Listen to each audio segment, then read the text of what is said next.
अस्सलाम वालेकुम students, how are you all. I hope you will be fine. जैसा कि आप जानते हैं आपकी समर वेकेशन स्टार्ट हो चुकी हैं। आज इस वीडियो में मैं आपको क्लास, प्ले ग्रुप, नर्सरी और प्रेप के समर टास्क के बारे में बताऊंगी। समर वेकेशंस में आपको समर टास्क दिया जाता है जिसमें आपने अपना काम इस समर टास्क पर ही करना होता है।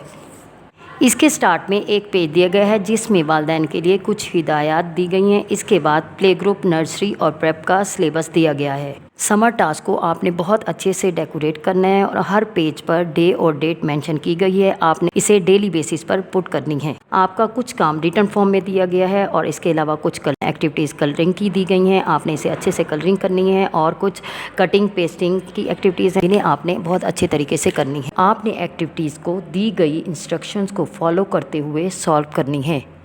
अगर आपको समर टास्क से रिलेटेड कोई क्वेश्चन है तो आप अपनी टीचर से कांटेक्ट कर सकते हैं। समर टास्क के टोटल मार्क्स 20 हैं जो एनुअल के रिज़ल्ट में शामिल होंगे। समर टास्क जमा कराने की आखिरी तारीख 5 अगस्त है। आपने इन छुट्टियों को बहुत अच्छे से एंजॉय करना है। अपना बहुत सारा ख्याल रखना है। अल्लाह हाफिज़।